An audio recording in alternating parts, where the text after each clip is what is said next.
Good morning. It's Saturday the 14th, and first thing you need to know, and this will be on the test, you smiled. This is the third anniversary of my hole-in-one. It was a cold day like today.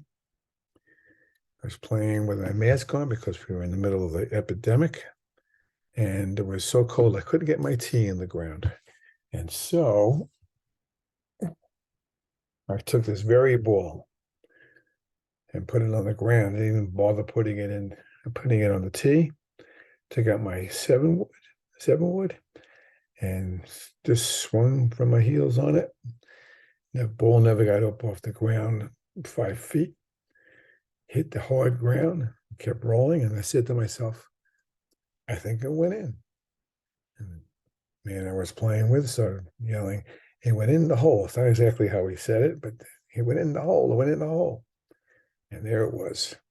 I could show you a picture of it if you want to, but that's the ball. Now, having said that, let's get back down to work. It's something I wanted to memorialize for my sake, not necessarily for yours. But if we did a multiple choice question on a test that I would never give to you, it would be what date did Bernardo have his one and only hole in one so far? And the answer is January 14th, 2020. I feel a little silly this morning, I suppose. Okay, so this is again, the 14th and the third week, really the last week of the course. Technically began yesterday, which is a little bit troubling to me. And I'll talk more about that in a moment. So what I'm going to do is I can comment on just about all of what's left of the textbook, as well as drop back and do some other things that I thought I saw necessary in order for you to complete the course's requirements. So as you know, there were three broad requirements for the course. One was to answer the discussion questions. You're doing a great job with that. And I have to tell you that I took a lot of direction from Rodney's points of view and the people who responded to Rodney to respond to two important pieces, I thought, not only were for the course specifically, but also for the last paper that's due. So to drop back, there are three broad expectations on your part for the course, other than to sit here and listen to Bernardo. And that would be that, again, the discussion questions, which are the bulk of the highest grade, if you want to call it that, part of the grade. And then the second piece was the midterm that you did last week and presumably have turned in. I have not checked. I think I gave 2 dates that somebody pointed out to me, which I have a habit of confusing people about. At any rate, if you didn't turn it in by today, which is the 14th, I think the next deadline was tomorrow, the 15th. And if somehow or another, and I hope this doesn't happen to you, although I do appreciate the fact that this course is accelerated and compressed, that you may feel a little under the gun.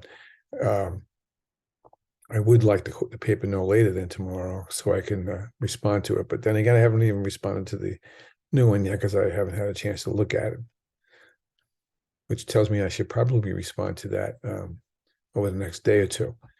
In any case, the midterm, I don't think particularly steers how the final paper is going anyway. We'll talk more about that in a minute. So you have three assignments, discussion questions, a midterm in air quotes, and then a final paper. And we're going to talk more specifically about the final paper. But to come back to my Rodney point, I have several people who were piggybacked off some of the things that Rodney was offering up, and piggybacked well. Made me think that I needed to do two things straight away, which I'm going to do, two skill sets, two content pieces that I thought you needed to know that would probably, I assure you, will help you not only answer the paper and complete the course satisfactorily, but also if you haven't had exposure to these 2 points in your travels and in your various trainings and courses that you've taken, this will plug that hole up, and I think that you'll appreciate that that's happening. So enough said about that. I'm going to speak more specifically about that in a moment, because now I'm going to pull up really 2 PowerPoints at the same time. And here we go.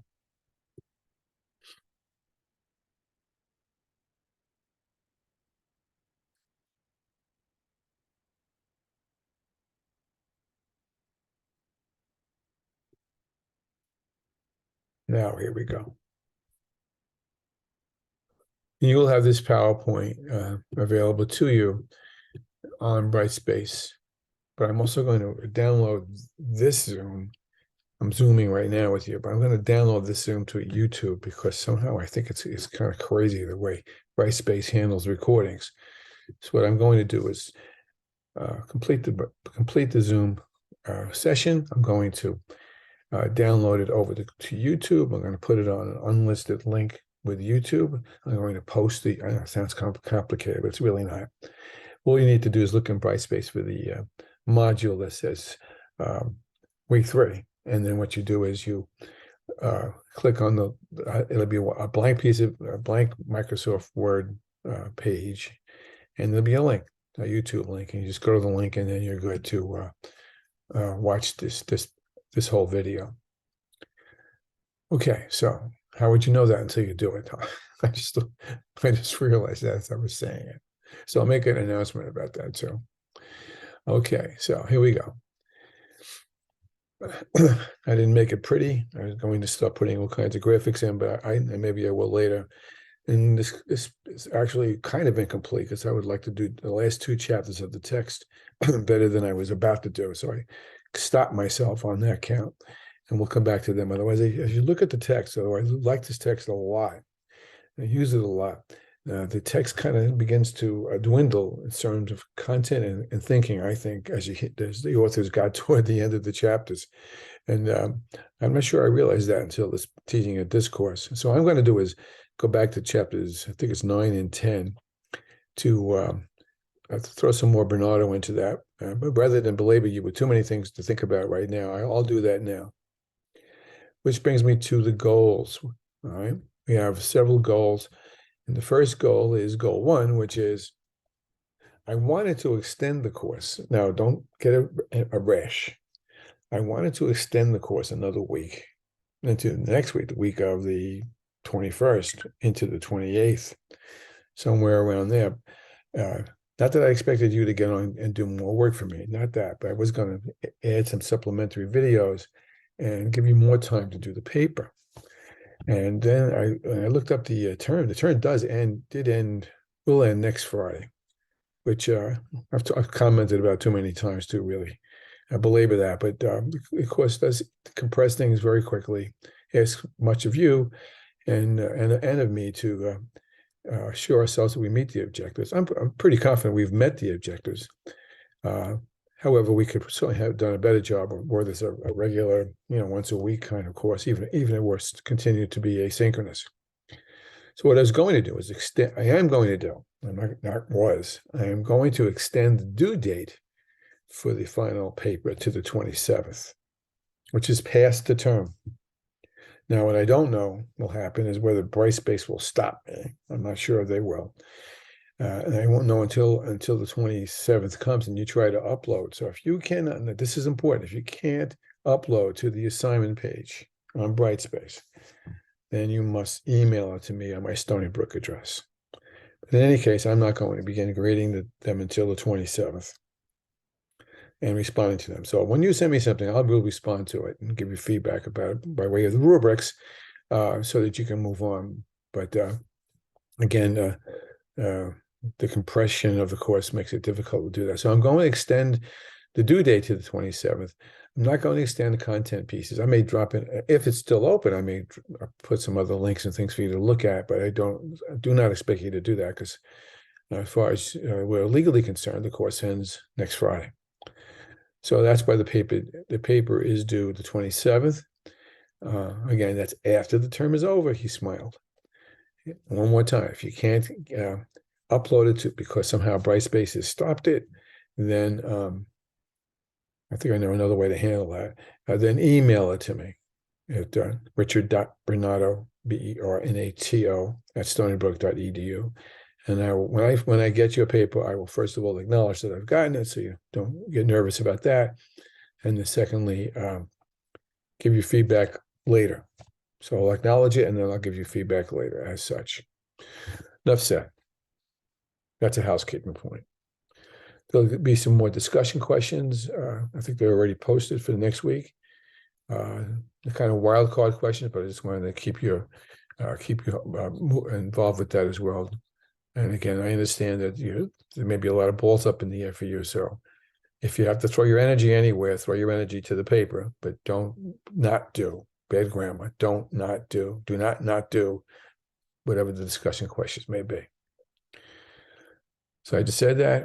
All right. Now the first assignment is, or rather, the second goal is to let's just review the final paper expectation. This is right out of the syllabus. All I did was recopy it and highlighted a few things. Let me read it back at you so everybody's in the same place.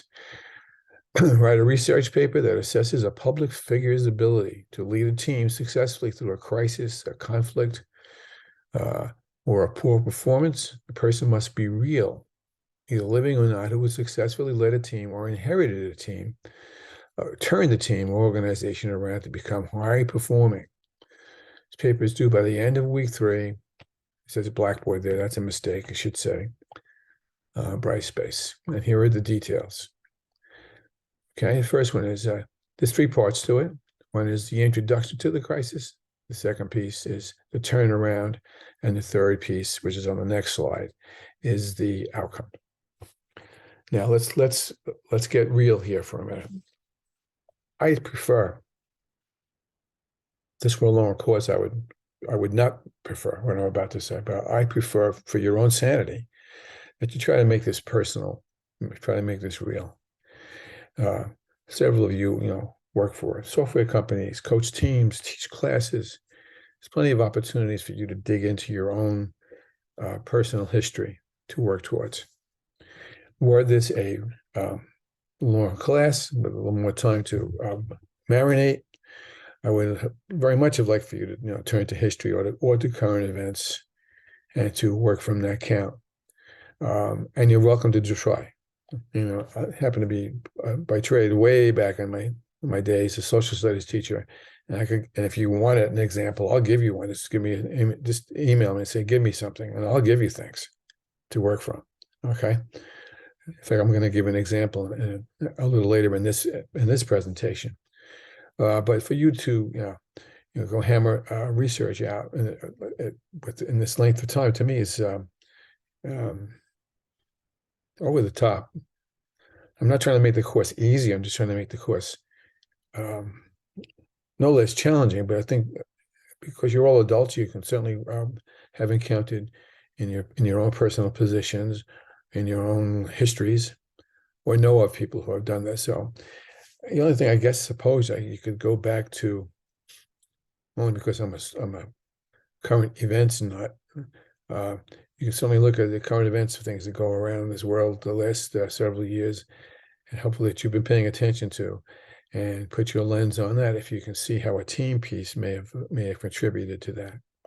Several of you are coaches, athletic coaches, and I would say clearly you can work from that. Now it doesn't mean you shouldn't go do some research on some of this. Certainly, you start with the text, and you can find a couple of other sources. Give me 2 or 3 other sources that support your points of view. But let's go through it. So the introduction to the crisis is something that's going on, a problem that someone, an organization, whether it be your classroom, whether it be your school, whether it be your organization, because it's a mixture of occupations among the 8 of you, that's suffering from some kind of a deficit, some kind of problem, some kind of conflict, some kind of issue that needs to be addressed, not individually, but by a group, by your team, so to speak.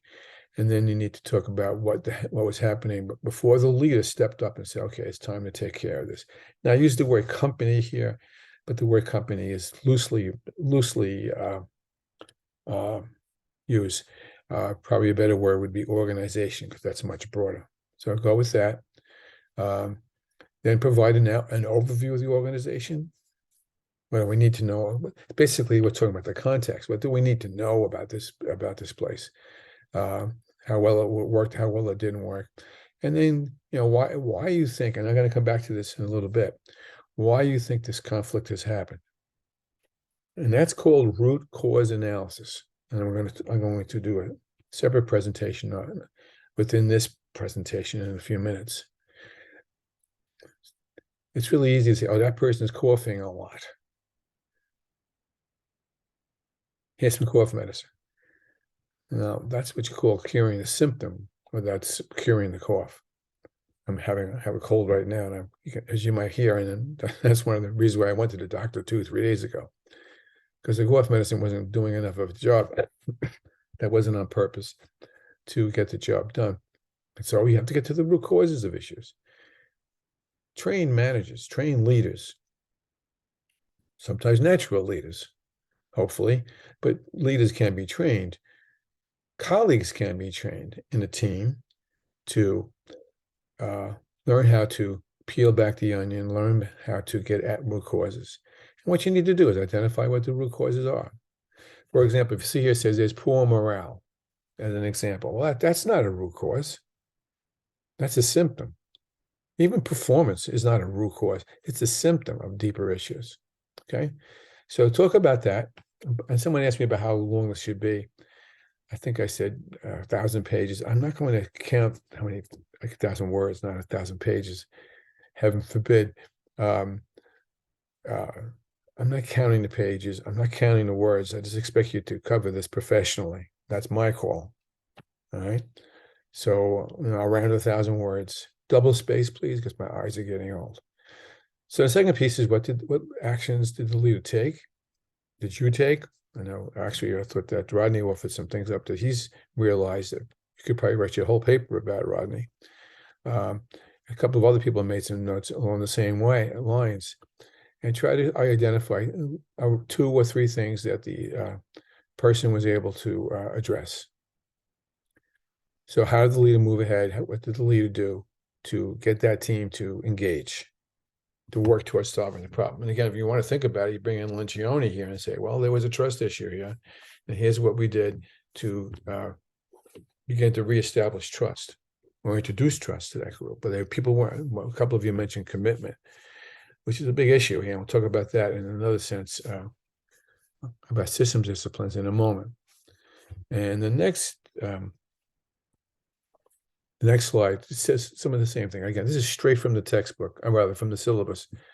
So I'm not gonna, all I'm doing is just repasting it so you can see it from a different corner. What did the team do? Did they create an inclusive environment? We talked about that in the last week's things in ICA, and we'll talk more about that in a little bit. How do they motivate? They motivate by threatening. Did they motivate by trying to get people to recreate the vision, to renew and transform what their purpose is? Did you offer them more money? Did you offer them punishment? Or did the leader do this, I should say? And again, that last bullet there above number 3, how did you overcome the dysfunctions? How did the leader overcome the dysfunctions? And what happened? Number 3 is what happened. How do you know that it worked? And I know it was a fancy word here. We'll talk more about that in a little later, but actually in a PowerPoint I haven't done yet, in a day or two. But how do you know? I can say people were smiling, people held hands, they had a pajama party together. If you call that criteria, I guess you might make an argument for that. But I'm talking about, if you're looking at increasing productivity of all people, increasing profits, for want of a better term, then you'll know when profits have gone up. It's as simple as that. How will you know? People sometimes get kind of wishy-washy about how you will know because it's scary. But in truth, people's hands should also be held to the fire, whether it's whether you're in a school or whether you're in any other kind of organization where you need to answer to, be accountable for, to come back to Lencioni's word, to make that happen. And the rest of it I won't read to you as such, but we'll go through this as best we can. But that's basically the assignment. Around 1,000 words, double space, please. Give me some references, at least from the book, if not from Lencioni, if not from some internet references or some books you may be aware of that work from the account. So that's goal 2.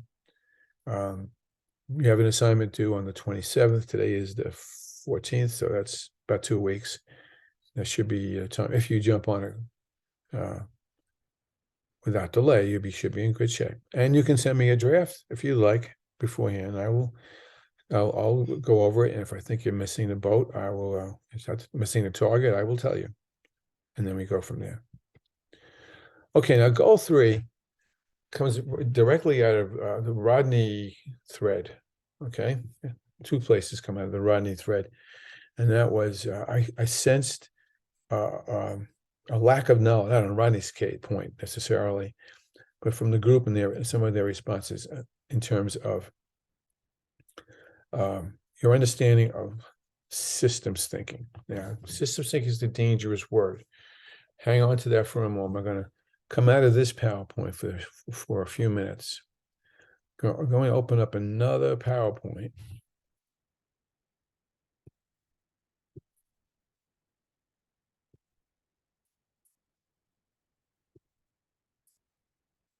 I'm going to share this.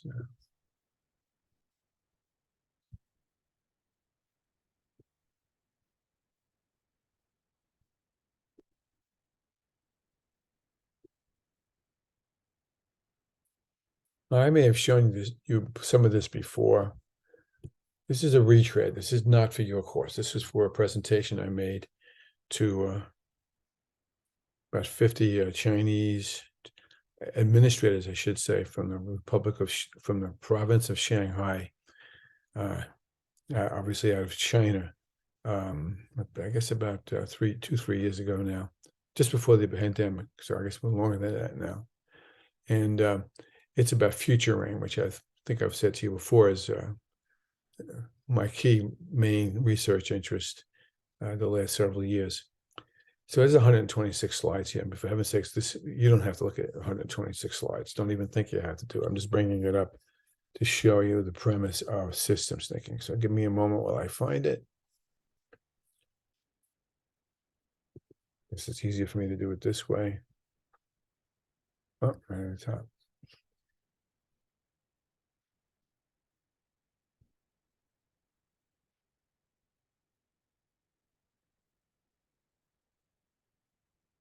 Here we go.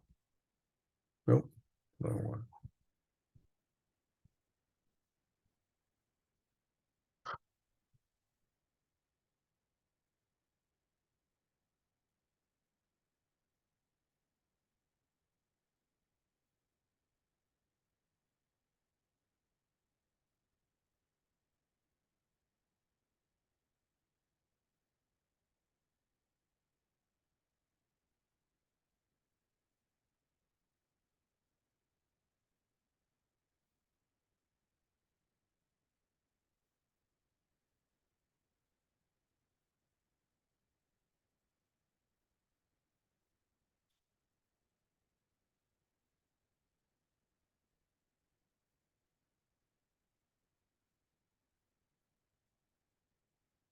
You know what? This is the wrong PowerPoint. Let me just speak to it then.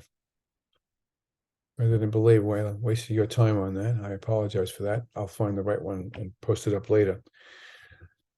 So you need to sort of pay attention to this as I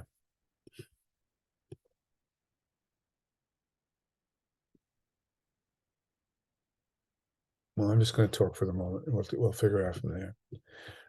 Keywords. Learning organization. A.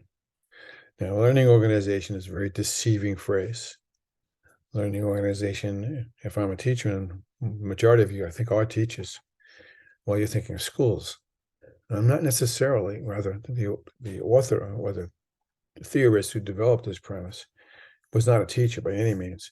His name was Peter Senge, S as in Sam, E-N-G as in George, E, Senge, who out of MIT, Massachusetts Institute of Technology, and the Sloan School of Management, who developed the premises I'm going to work you through, that have literally have been embedded in most business organizations, and a little bit late to the dance with school organizations. And there's a reason for that, but I won't bore you with.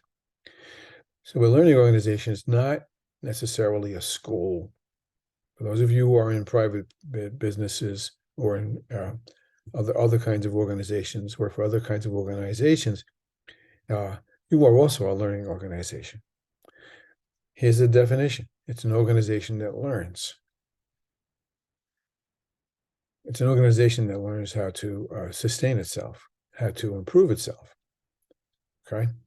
And I'll give you two of my standard examples. They're not necessarily original, but they are pretty good examples. About 100 years ago, if you were a blacksmith or ran a blacksmith shop, whatever they called the places of business, back obviously into the 19th century and into the early 20th century, blacksmiths made a fair amount of the money that they make by working iron into horseshoes. And the reason why they made horseshoes, because there was a pretty big market for horseshoes, in as much as the transportation systems, other than the railroads and pre-trolley cars, were by horse-pulled transportation. It goes back to Fred Flintstone, I suppose, in certain senses. And so the smart blacksmiths anticipated the need for horseshoes, and that's how they made at least a piece of their living, if not their whole living. And around in the early 1900s, somewhere in the early part of the 20th century, those businesses began to fall backwards. And the reason why they fell backwards was the obvious one, which is that the automobile began to supplant horse-drawn transportation. Now, the learning organization, Smart Blacksmiths, converted their blacksmith businesses from blacksmith businesses to gas stations. Most every car in those days was, not all, but most gas were gas guzzlers, as they are largely even today. And they survived. They learned to change. Now, I'm just thinking out loud as an example, it's very possible. I think the hybrid, I'm not sure what the percentages are. I didn't know it, but I don't recall at this moment. The hybrid automobiles have at the very least cut into the number of gasoline-driven or cars that are manufactured nowadays around the world, and you might even own one of them. I hope to own one of them pretty soon, I think, especially given the price of gasoline, because even just about all the car manufacturers nowadays have realized that the weight of the gasoline engine is on a downward slope. And electric powered vehicles, if not other kinds of powered vehicles, are coming along, as well as driverless cars and things that have to do with how the future is twisting and turning. In other words, Ford and General Motors and so forth are watching the Teslas of the world and deciding how or to what extent they need to change what they do, how they learn. Now, Senge would go on to say that there are 5 disciplines to go along with this. I'm not going to give them to you in any particular order, but I am going to give them all 5 of them to you. And before I forget to say this, a discipline is another word for a practice or a variable in my case. I'm going to give you all 5, and then I'm going to go to the last one's going to be to the last 2 are going to be to the ones that I know you're acutely aware of, okay, and are directly tuned back to your discourse and team building in general. Here's the first one, and again, I'm not going in any order. And the first one is, although I know several of you teachers kind of alluded to this, and that would be shared vision. Does the organization have a true, deeply grounded purpose of their vision? Do they know why they exist? Now, if you're thinking, well, Ford Motor Company exists to make a profit, you could make an argument for that.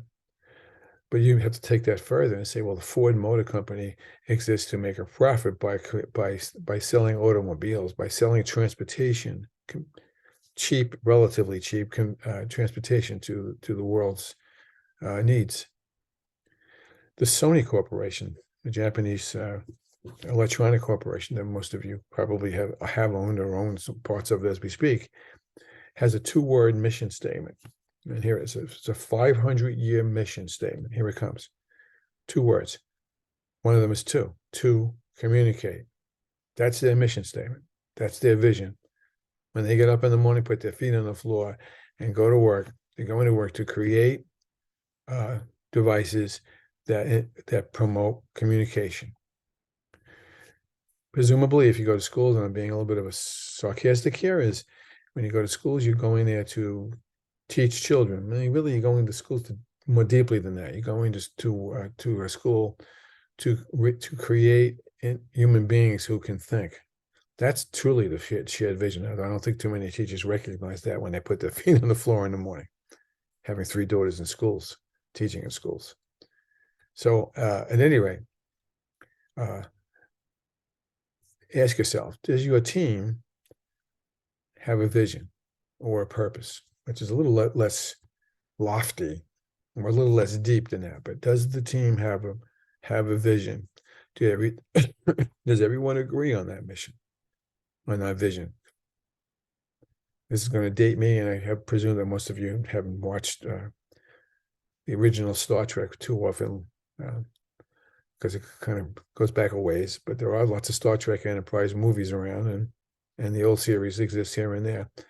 And beginning of I think all Star Trek series begins something like this 5-year mission is to go forth and seek out new worlds. There was more to it than that, but so I can remember right now. So what's the mission of your team? What's the vision of your team? 2 different things slightly, but we won't belabor that today. Do they have one? If they don't have one, the team is in big trouble. So it's a deficit. So on a scale of 1 to 5, just think to yourself for a moment.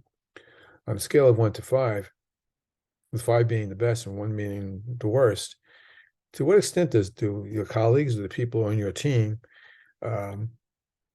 share the same vision? Can they enunciate the vision? That's the first variable to speak to. The second variable is a piece of what I call futuring. And again, I'm not going to belabor that with you here, but it's called system thinking to begin with. I have a video about that. I'll show you in a little bit. So is it here? That one I will show you. Give me a minute.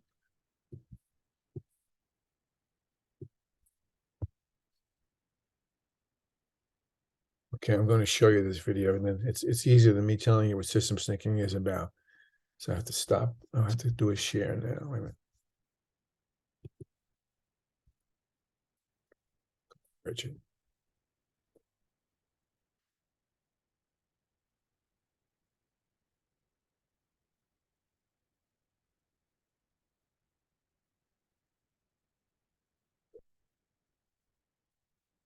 Hi, everyone. Mark Barden here at Sandy Hook Promise. On December 14th, 2012. All right, I have to pause it for a second. And I got to share out, right? So I'm going to stop this and we go to share.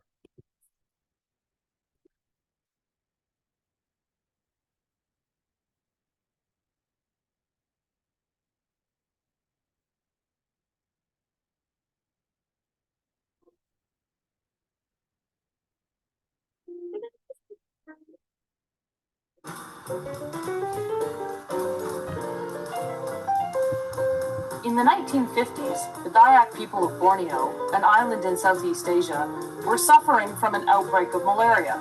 So they called the World Health Organization for help. The World Health Organization had a ready-made solution, which was to spray copious amounts of DDT around the island. With the application of DDT, the mosquitoes that carried the malaria were knocked down, and so was the malaria. There were some interesting side effects, though. The first was that the roofs of people's houses began to collapse on their heads. Turns out the DDT not only killed off the malaria-carrying mosquitoes, but it also killed a species of parasitic wasp that had controlled a population of thatch-eating caterpillars. Thatch being what the roofs of the Dayak people's homes were made from. Without the wasps, the caterpillars multiplied and flourished and began munching their way through the villagers' roofs. That was just the beginning. The DDT affected a lot of the island's other insects, which were eaten by the resident population of small lizards called geckos. The biological half-life of DDT is around 8 years, So animals like geckos do not metabolize it very fast. It stays in their system for a long time. Over time, the geckos began to accumulate pretty high levels of DDT. And while they tolerated the DDT fairly well, the island's resident cats, which dined on the geckos, did not. The cats ate the geckos, and the DDT contained in the geckos killed the cats. With the cats gone, the island's population of rats came out to play. We all know what happens when rats multiply and flourish. Pretty soon, the Dayak people were back on the phone to the World Health Organization, only this time it wasn't malaria that was the problem. It was the plague and the destruction of their grain stores, both of which were caused by the overpopulation of rats. This time, though, the World Health Organization didn't have a ready-made solution and had to invent one. What did they do? They decided to parachute live cats into Borneo. Operation Cat Drop occurred courtesy of the Royal Air Force and eventually stabilized the situation.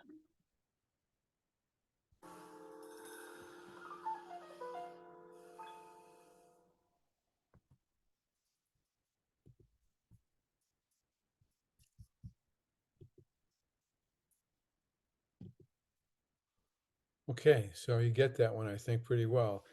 The toe bone is connected to the foot bone is connected to the tailbone, and what an organization needs to be able to do is connect the causes and the effects to each other in order to recognize the potential of how decisions may evolve, what choices may affect the things they didn't necessarily think that would be affected by that.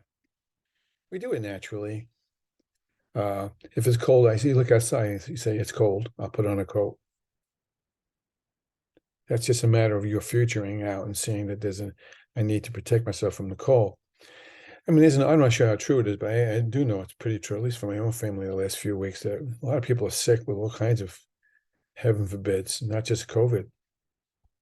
And I know that there has been some speculation, and I tend to think it might be true that, the requirement to mask people, which I do not disagree with personally at all, the requirement to mask everybody and to really kind of basically shut down the economy, unfortunately speaking, required that we kind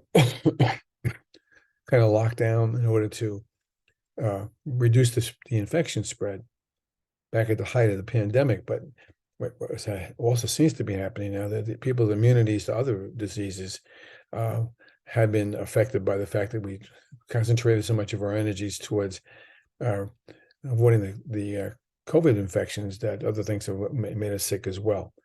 That's an example of systems thinking.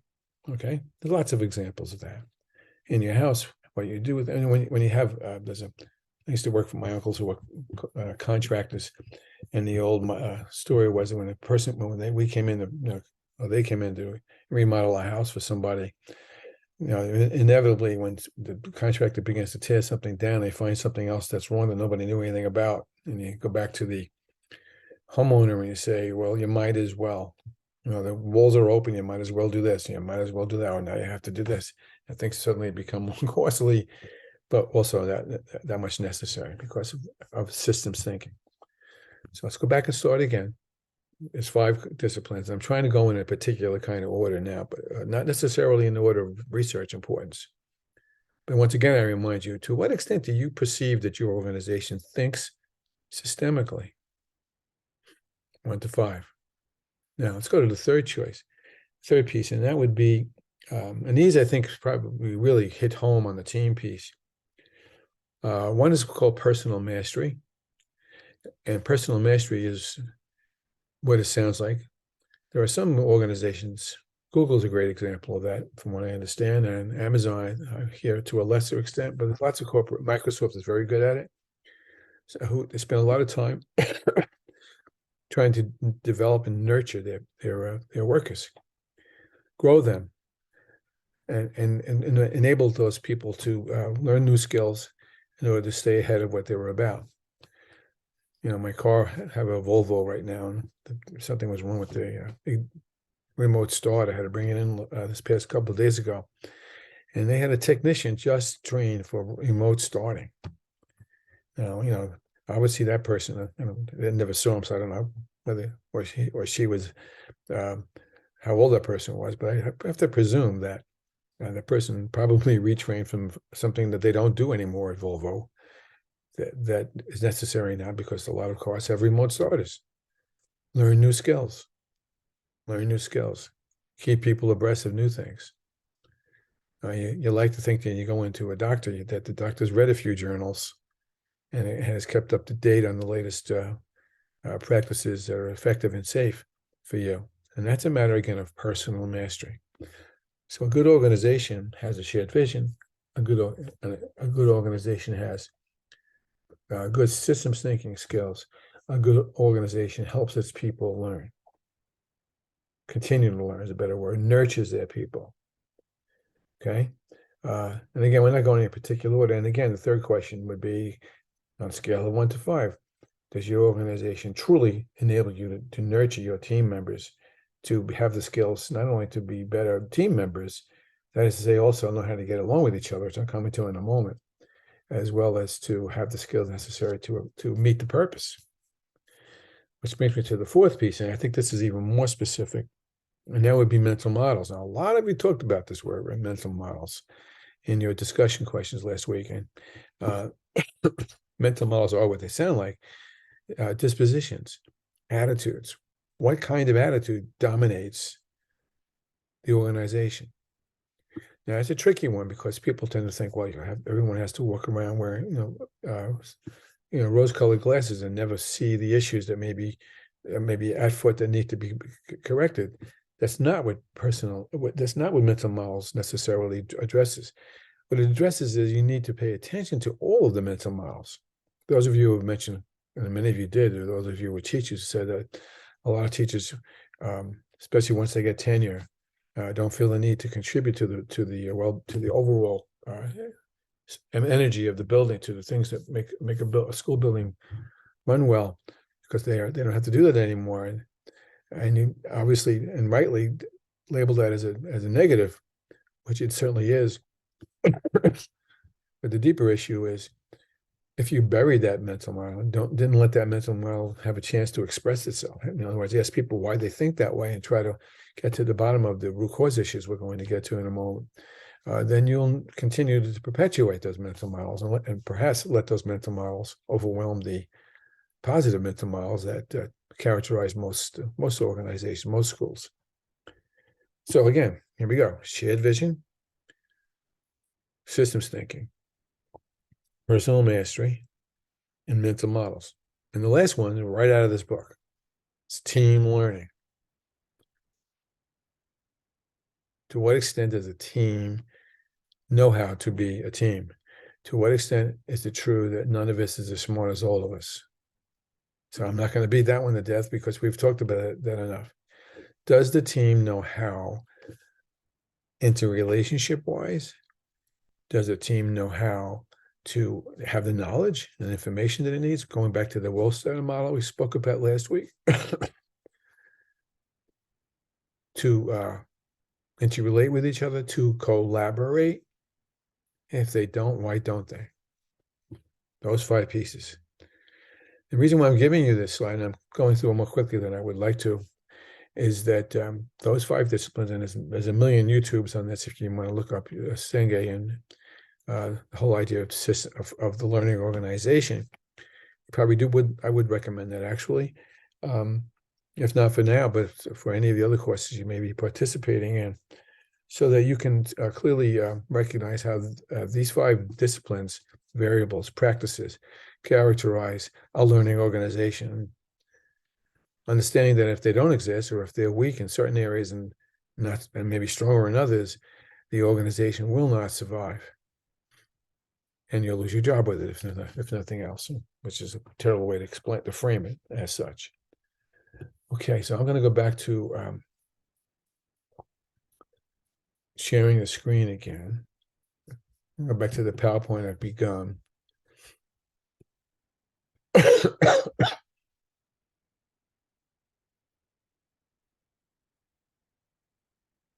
Now, a lot of you alluded to this premise, but did not nail it. I didn't think. So what we're going to do is speak to this more specifically.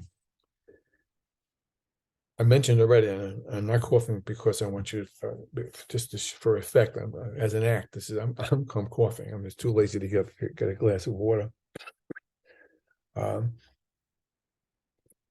This cough is a consequence of a chest cold, of an infection. I'm taking medicine. Hopefully, the medicine will knock it out. I think that it is. I mean, that's a simple analogy. The short story is, we spend a lot of time skipping over root cause analyses. This is really part of systems thinking to some extent. We spend a lot of time thinking we know the answers to things before we really do, and then making snap judgments on things without truly peeling things back. There's 2 YouTubes. I'm not going to spend the time on this video for you. It's up to you, or you to want to take the time. I'll email this to you. Want to take the time to look more closely at it. The first link is sort of a general description of root cause analyses strategies, and the second one is more specific to something that I like to teach all my students in just about every course I teach, and that would be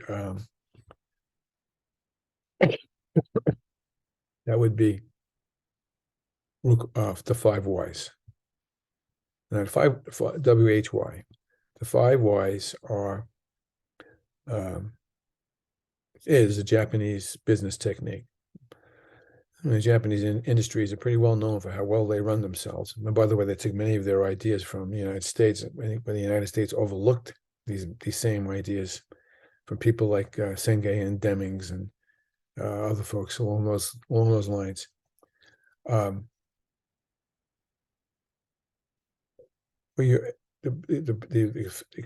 The feeling is, if you ask a why question, 5 times, you'll get to the root cause. You have to try this with your colleagues, with your co-workers, with your family, but be careful, because people don't like to be put through this, because it kind of makes your hair hurt, no pun intended, in order for you to really get to this point. But just try it out. I'm going to model it for you for a moment. Let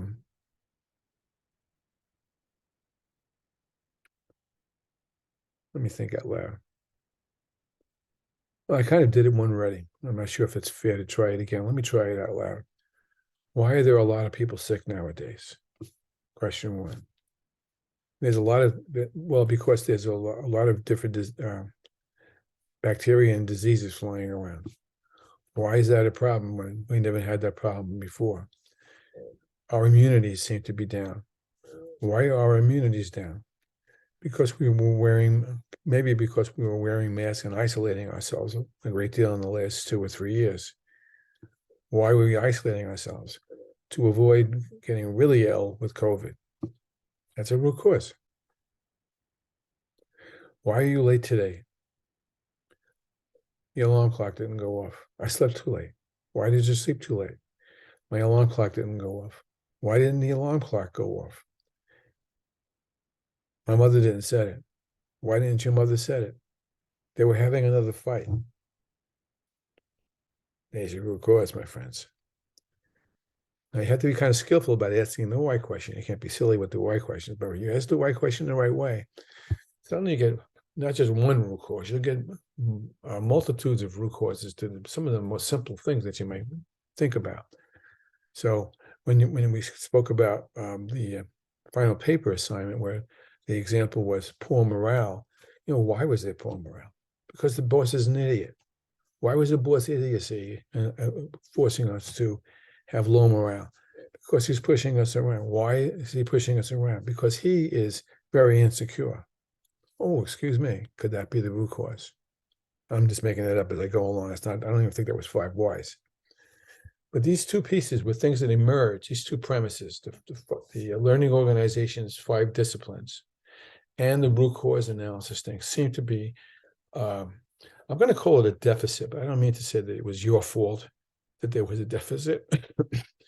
It's just something you've been taught or been acquainted with these issues. I don't think you have anyway, by way of how I saw the discussions. And these are the kinds of practices and attitudes that have to be consciously in place in order for the organization to be effective, for the team to be effective. The kinds of things you need to work people through, the kinds of things you need to bring to the surface, especially those trust issues that a couple of you alluded to as such. What I'm going to do is run and get a glass of water, because otherwise I'm not going to get through the rest of this. So I'll be back in 15 seconds. Start counting.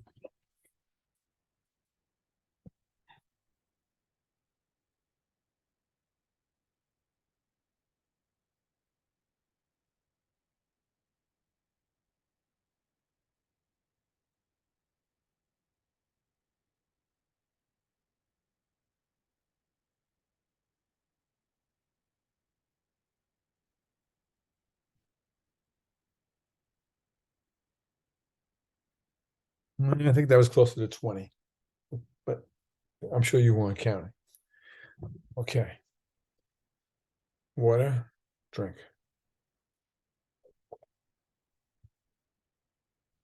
Okay. Now we go to back to the book as such. Of all the chapters in this book, this might be my personal favorite chapter in a certain sense, whatever you think that might mean. Because I think it's a true deficit in team learning in many organizations, not all, but many. The ones that do practice creative thinking. By the way, the buzzword the last several years is design thinking. But before that, it was called creative thinking. I don't think there's a heck of a lot of difference between that, because the premise is the same. We can teach people how to be creative. We should encourage creative thinking. There's a lot of buzzwords that go with it. The one buzzword, two buzzwords, connected words, I think that you probably have heard, from forever, is right brain, left brain. Where right brain is, rather, the left brain is the logical Mr. Spock side of things, anchored to logic and cold-blooded of objectivity at all times, in opposition to the right brain, which is the poetic side, the part that sings and writes poetry and sees things differently. Now, they also have found that organically that doesn't seem to really be true as such, but it does. There seems to be some evidence to show that one side of the brain is more adept at one aspect of thinking than the other, but I think it's probably been overblown for a long time. But the premise behind it is fine. The premise behind it is sometimes you need to think objectively. 2 + 2 is 4. 2 + 2 ain't 5. When you got a team and you want to get a team to really rock and roll, you need to open up and model an expectation that is not typically encouraged. I have a lot of examples of this. The first thing I'm going to say is, first I'm going to do is say, what's the first thing you think of when I say ship?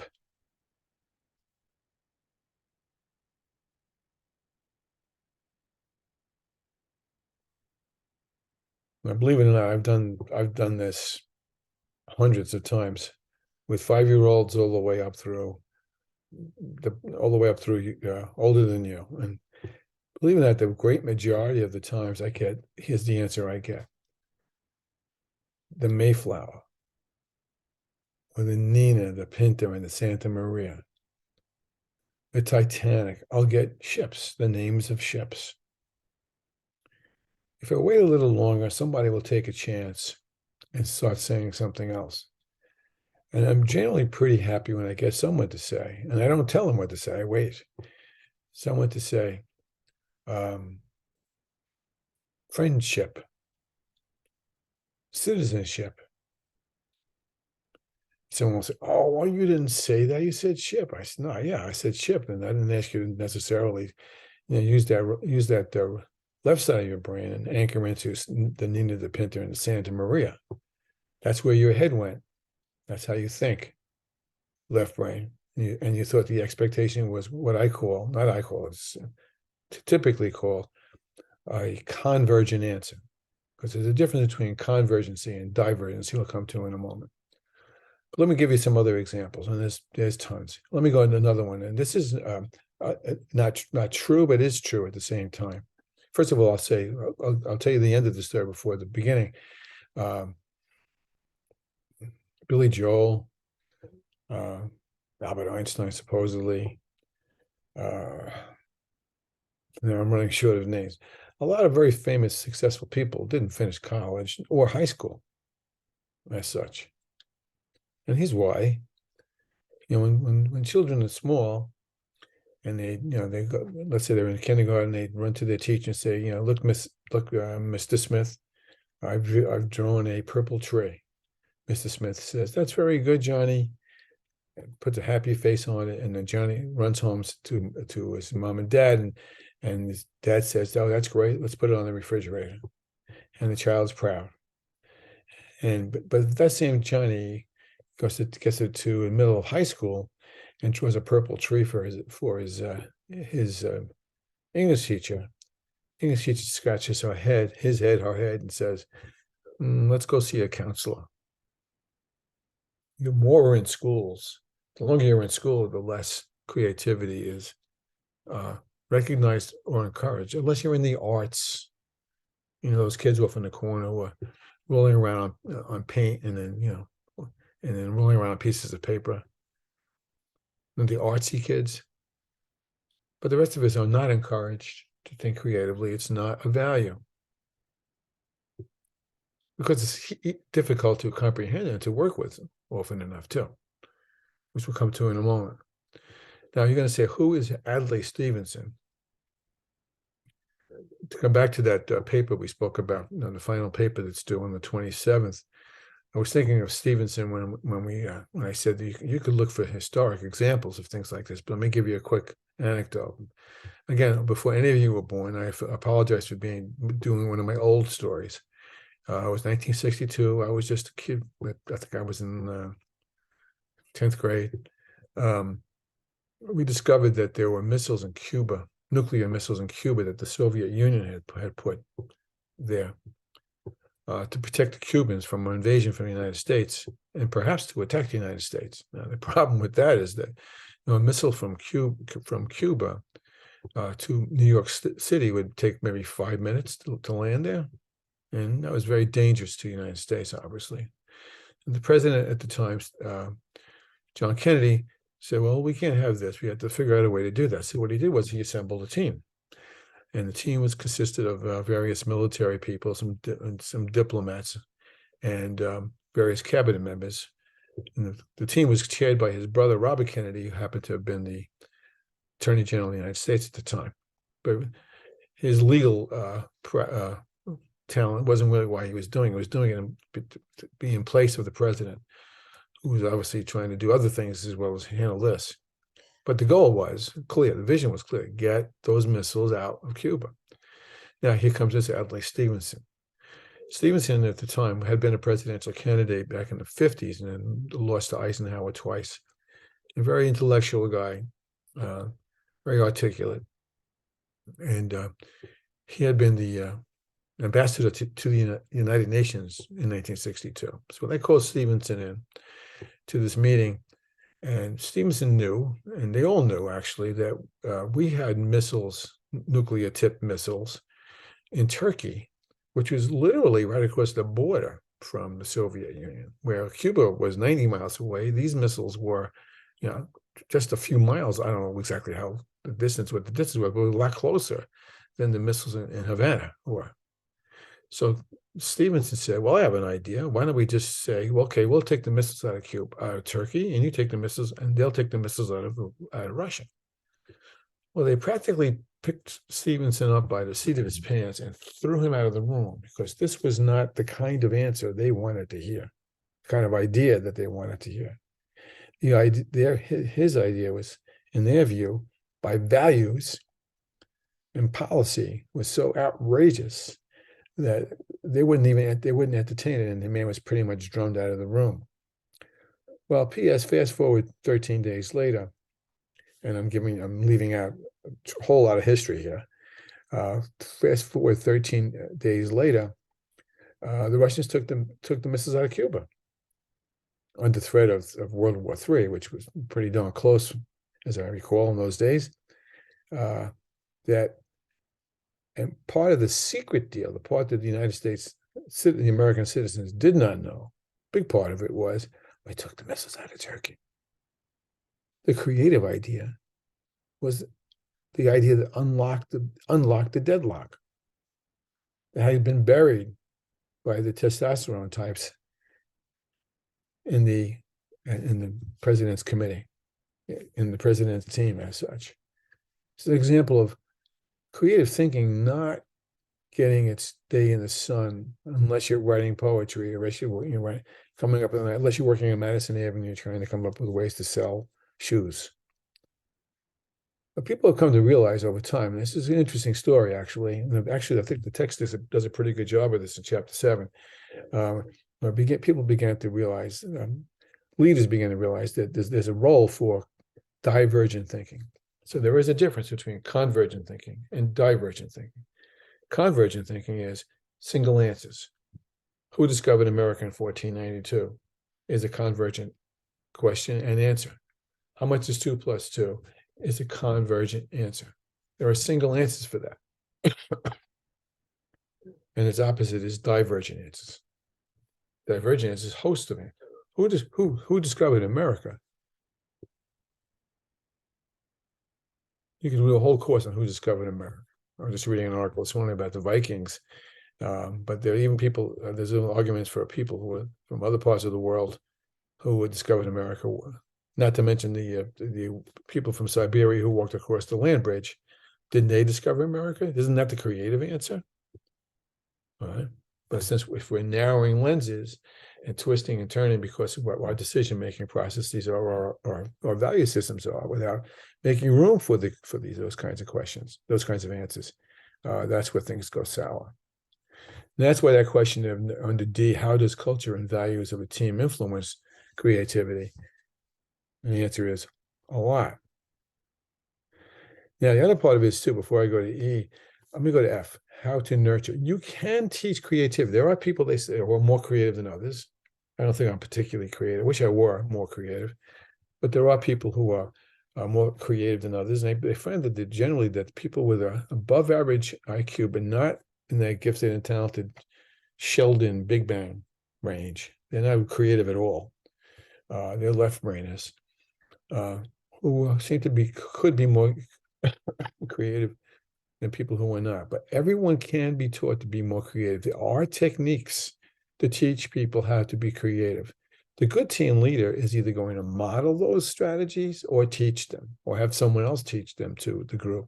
So they learn how to think both divergently and convergently. There's the issue. So you as team leader need to be very aware of that as such.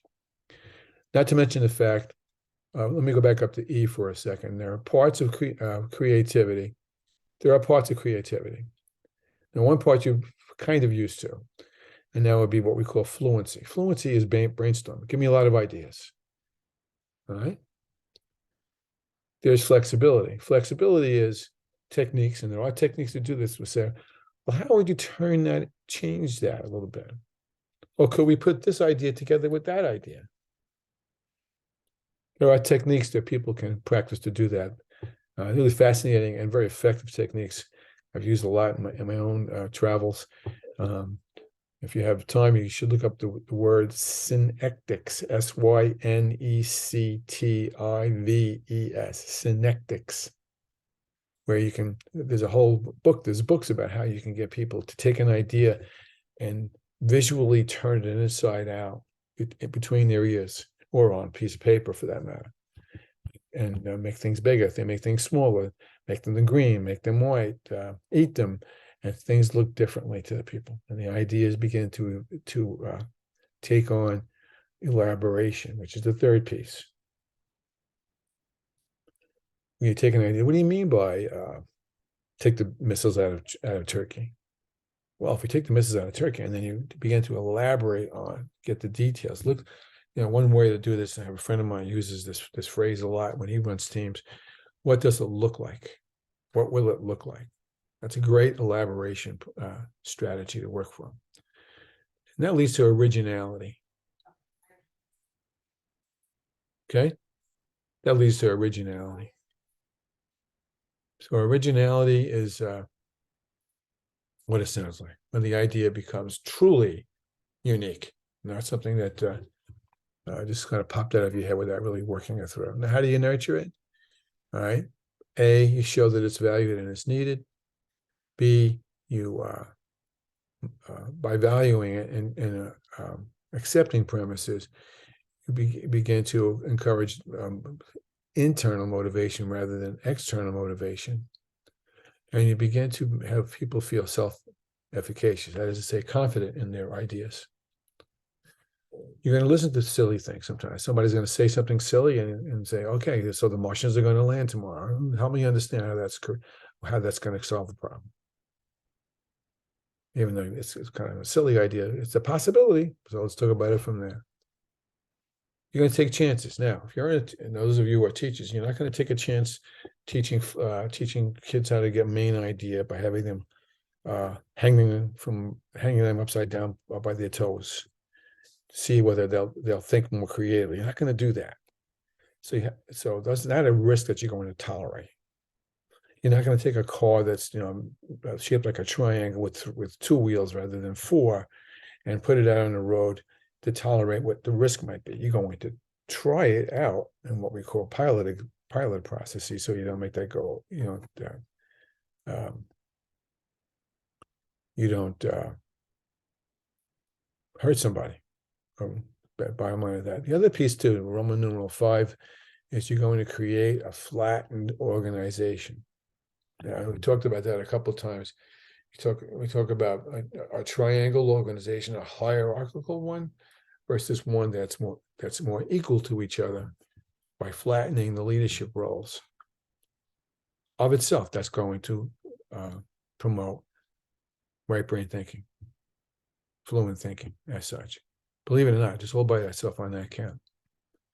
And I'm not sure if this is in the right place, but I will tell you that brainstorming is vastly overrated. Come on, let's brainstorm. It goes nowhere unless you give it a chance to be nurtured by those other three creativity dimensions. So yeah, brainstorm. Yes, show that you're tolerant of other ideas, and that the group is open to hearing other people's points of view, that you trust each other to say anything they want. But at the same time, don't just stop there. Because if you stop there, then most of those things just don't have any value. Okay, there's a YouTube there that explains some of the other thinking behind that. This is a very good one actually. It's about how creativity. It's a TED talk I just ran across a couple of days ago that talks about how creativity encourages good innovation, which obviously makes some sense. All right, I'm going to tell you a quick story about myself. We're going to stop after this chapter, and I'll do the last 2 chapters in another video if I think we have the time another day. I'm going to tell you a story about myself that I am not proud of. And also I'm a little fearful that the story I'm going to tell may not make sense to you because of the age differences between me and you. So bear with me on this. Be tolerant of me for a moment. When the West Side Story originally came out, the movie West Side Story, I was, I guess, in the 10th grade, in and around there. It was quite a few years ago. It was a groundbreaking movie in lots of ways. I'm hoping that you either saw the old movie or saw the newer version from 2020, which I didn't think was as good, but also very good. At any rate, you know that the story is about Latino immigrants moving into a poor part of New York City that once had been dominated by older versions of immigrants, the Irish and Italians, and I guess some other groups as well. And so there's kind of turf war between the two. Well, it's a really good movie. I mean, I hate the ending, but it's a really good movie. And it's a true story. I was on the bus coming home, and my bus from where I was getting, I said, get off the train and take a bus home. Went through a diverse area before I got to my area, which was lily white. I lived in a lily white town, but the towns north of me were very diverse. And literally, usually we'd be standing because the diverse population would be getting on the bus earlier than us. We'd be standing up. So I'm holding onto the poll, and I'm talking to somebody about how this is a great movie. And I said, and someone said to me, well, who are the good guys? And I said, oh, well, the Jets. Now, the Jets were the white American immigrants. So I was blowing off, the Sharks, the Latino diverse group of people that had moved in more recently than the Sharks had moved into, or rather the Jets had moved into. And was a girl about, I guess she was about my age. She was, I don't know, she was not white. I don't know what she was, but she wasn't white. And she said very nicely, she said, no, it was the Sharks. They were the good guys. And I looked at her and I was so humiliated because I hadn't even thought of that. Never occurred to me. Never occurred to me. Actually, in front of the whole bus, I said, I apologize. I did. I truly did, because I was very embarrassed. My mindset was that, the Jets were the good guys, and the Jets were the good guys, and the Sharks were not, because they weren't us. I was only 13 or 14 years old, so I can take a pass on it for that count. But I was brought up short with this girl, again, couldn't have been any older than me, who said, no, it was the Sharks, and said it very nicely. She wasn't trying to start something with me. And to me, that's an example of an intolerance towards diversity that really we still suffer from today. And that's why the buzzword out there lately is C. I mean, I'm not calling it a buzzword to demean it. It's diversity, equity, and inclusion. DEI. Those of you in school systems are very aware of it, but actually the idea permeates organizations as well. In fact, that tolerance video I mentioned a few minutes ago speaks to diversity. Oh, this one does. I'm sorry. This one, it speaks to it very eloquently as such. Shows the value of diversity, not only from the social and moral point of view, but also from the fact that the more different kinds of people I have working with me in a team, different perspectives, different backgrounds, different points of view, different sets of skills, can truly create something new. I'm not sure if this is totally true, but a lot of people go out to buy puppies, and some people will only buy purebreds, and then only to bring them home and find out that the purebred suffers from any number of genetic maladies from that particular breed has had, because they've been inbred for so long. Where the mutts, who've been crossbred one way or another, typically are smarter and stronger, more healthy. Same in the garden. If you have one variety of tomatoes and that tomato gets attacked by whatever the pest is that likes to eat that kind of tomato, you lost all the tomatoes, rather than have some that were resistant to it because they've been crossbred as such. And I don't think there's any more to speak to that than that. Now, if you look at page 154, I haven't got the book in front of me right now. I had it someplace and I just moved it. There's a little chart up on page 154 that I urge you to look. It's not even a chart, just a little graphic that speaks to the value of diversity in your team. So be it. Take a look at that. I'm going to stop here. Chapters 9 and 10 have value, but I think that I've gotten through the most valuable pieces here, and I don't want to belabor you because this has been a pretty long